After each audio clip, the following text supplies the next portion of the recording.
Welcome back. Hey guys, I hope everything is going great. Thanks for tuning in.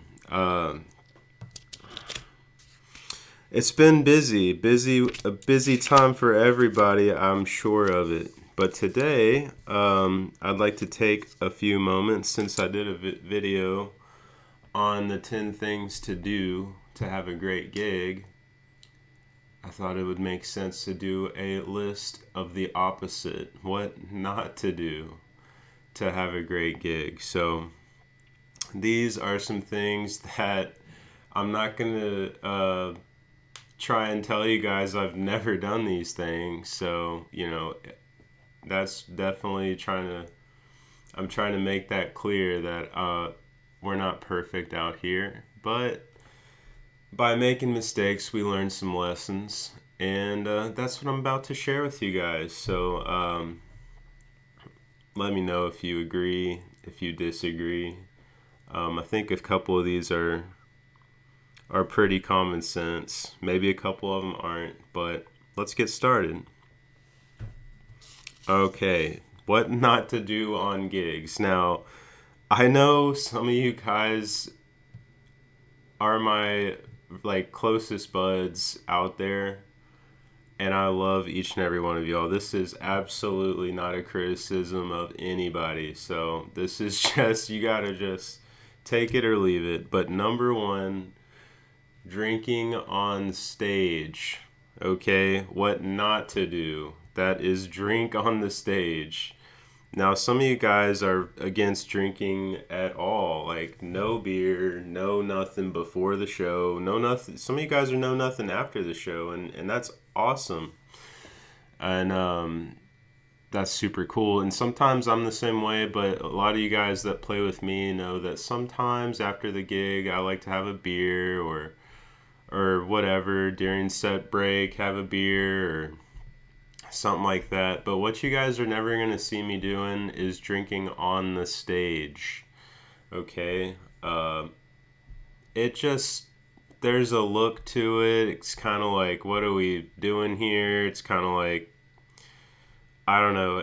It's, I personally don't like it, so I personally don't do it. Now, if I see somebody doing it, I absolutely just stay out of, that person's business. It's not my job to be the cops going around about hey, don't drink on the stage, unless I'm the boss man, which, even still, it's kind of like, I'm playing with you because you're a great musician, you're a good person. I'm not really gonna be nitpicky about that, but just know that I don't like it. It's not a look that I think looks good on stage during the show. But a lot of you guys just are going to do what you're going to do, and that's cool. So, take that one or leave it. So, number one, drinking on stage. Okay, number two, talking a bunch of pointless stuff between songs. Talking a bunch of pointless stuff between songs.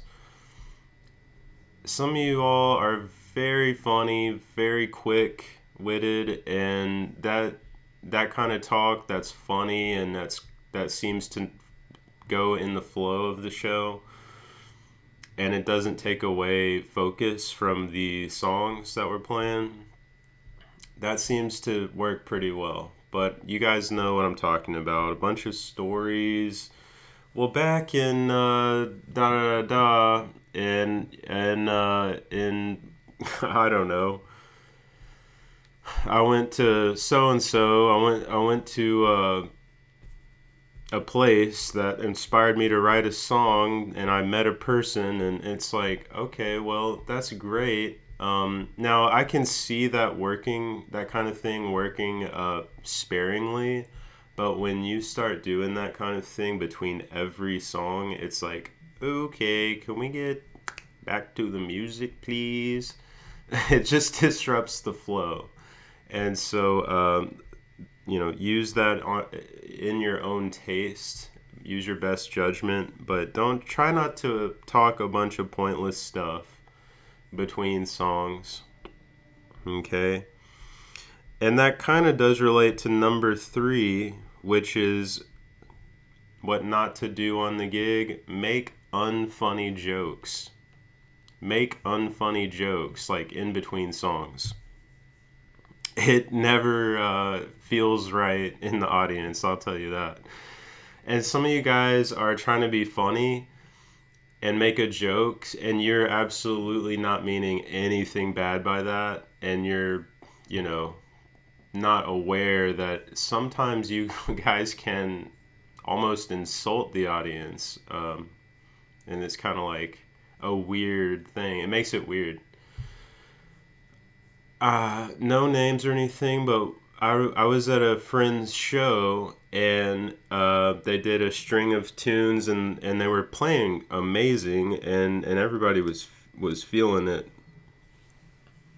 And I don't know why, but my friend got in the mic after a string of songs, and he said, "Wow, I can't believe you guys are listening after all that." And I think he was trying to make a joke.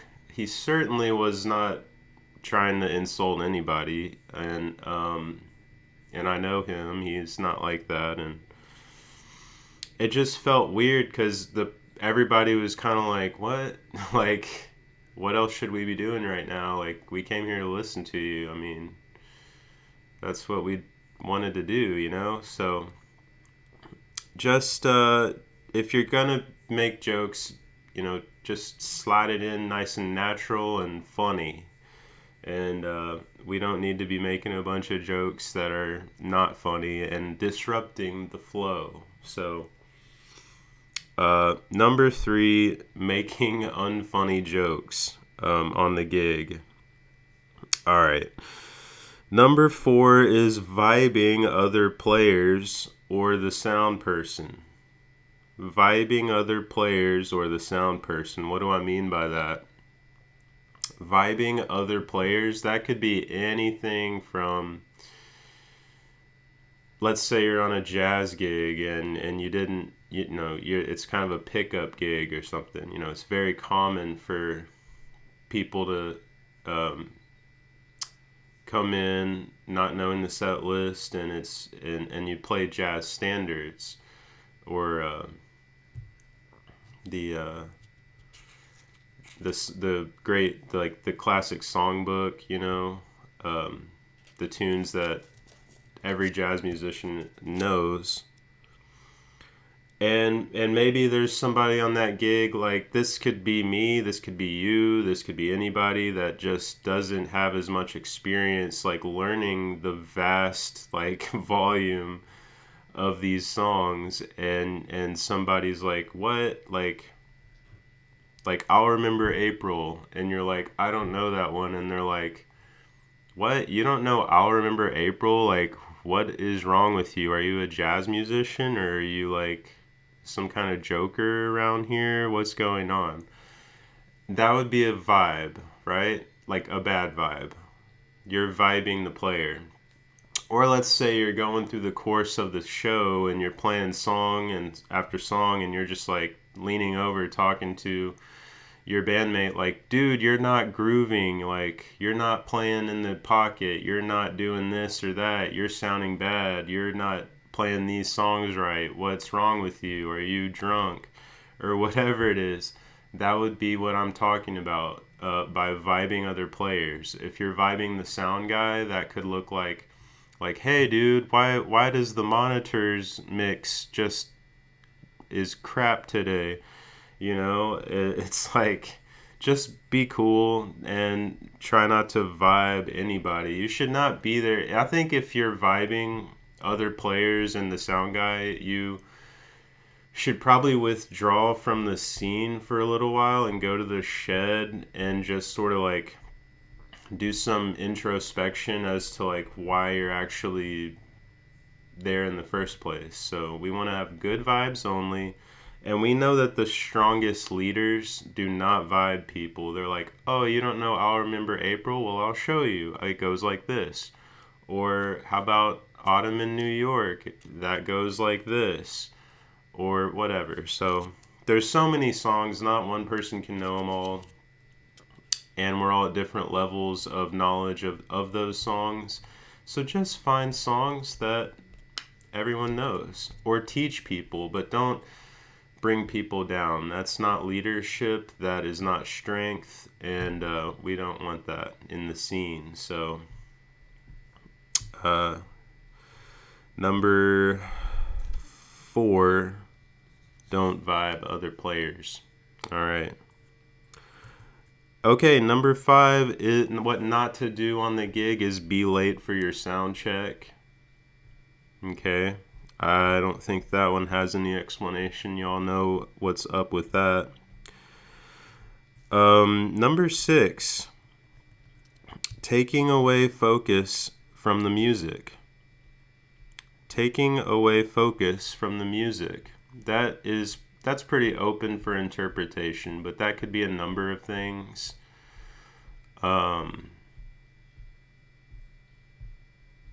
I think you guys know what that means. Taking away. You want to keep the music at the number one focus, and anything else is extra.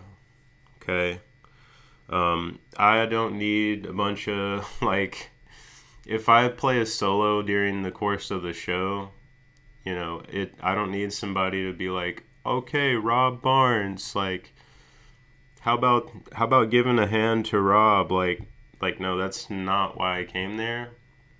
Although the audience is always very supportive and we're all going in a positive direction, but I don't need the focus to go away from the song onto me personally.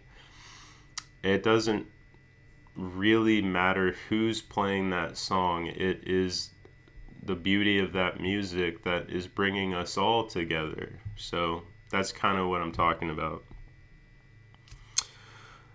All right, number 7, use too much of the band tab. Now, some of these gigs are not going to have a tab, just straight up. A lot of these gigs have a tab, like, for example, if you play at a certain bar, they might serve the band food or something like that, or they might say, hey, you guys have $100 for drinks and $100 for food or something. Well, what's not going to be cool is if you bring some friends or a date or whoever, and you're ordering them stuff, and you're using money that is supposed to be for the band on their tab, and you're using that, you're taking advantage of their generosity there. So be respectful about tabs and just make sure everything's cool. And it might be a situation where it is cool if they're like, yeah, like, I'm not eating, so and so's not eating, if you want to feed your friends on this tab, there's probably some room for that or whatever. It just, you gotta be careful about that and don't assume anything. Like, Just because you're in the band doesn't mean you can do whatever you want to do, because there's other band members that share those things with you. So just make sure you got that kind of stuff worked out, and that you're not being weird. No weird on the band tab stuff. Okay. Number 8. This is something that's not. It's what not to do, but it might not be your gig. So this one is invite yourself onto someone else's stage. Inviting yourself onto someone else's stage is super whack. And it's also like really tired and played out. So try to, don't even do that. Like, don't even invite yourself at all to anyone else's stage. If they invite you, then by all means go play and have a great time. But what is not cool is you being like, hey, can I play with you all? Can I join you at this show? Hey, I'm going to be at this festival and you guys are going to be there too, I see on the schedule. So would it be all right if I joined you all and during your show? Can I come sit in and play some with you guys? No, you cannot. Because you know why? It takes an immense amount of hard work and effort and dedication to be on that stage.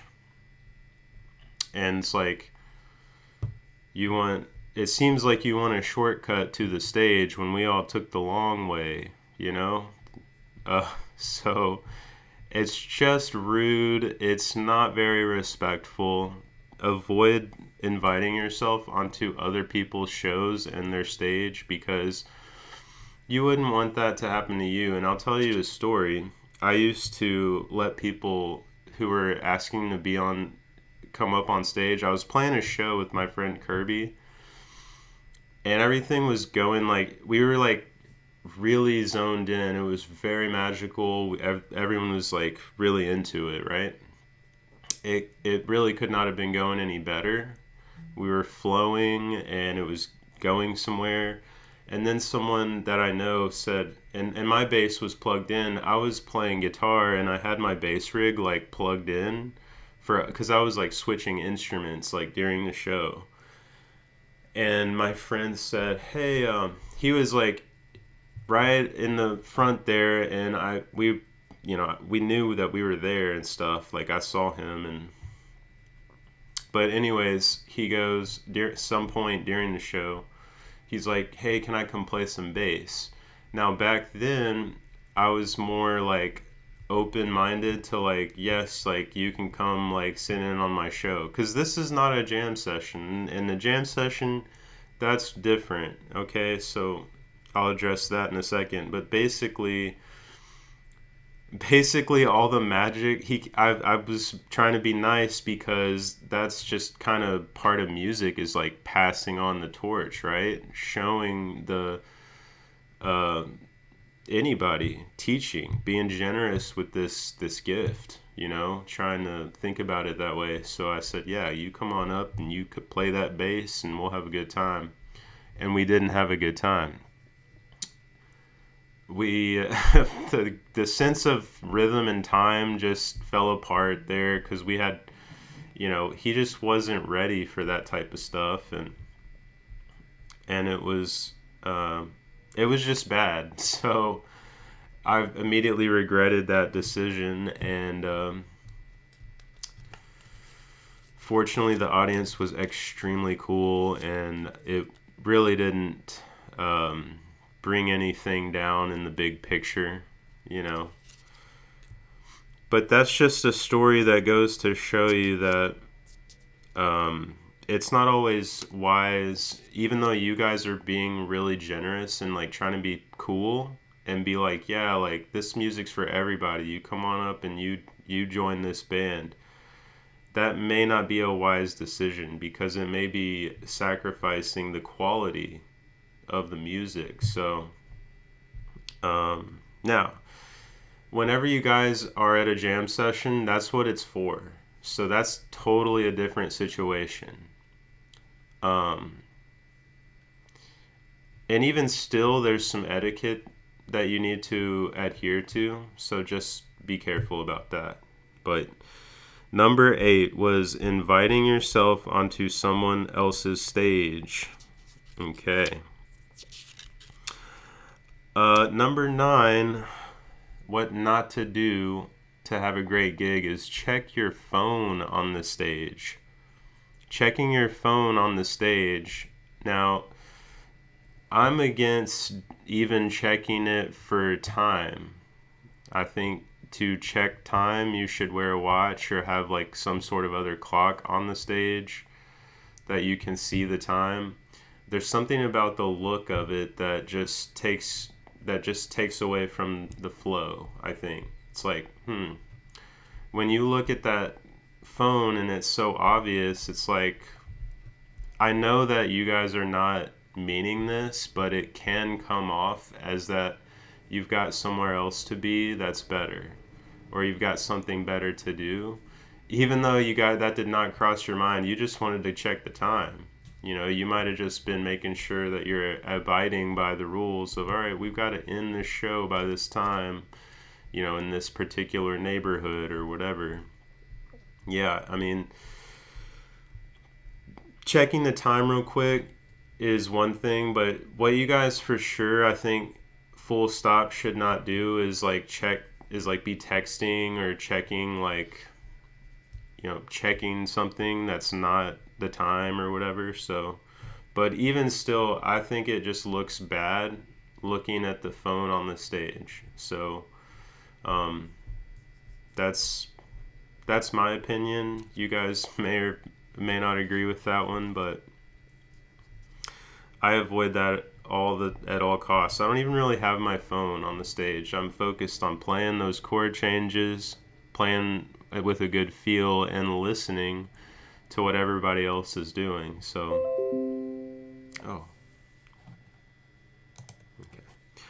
okay, what not to do to have a great gig. That was 9 of them, and finally we're on number 10, which is complaining about the commodities.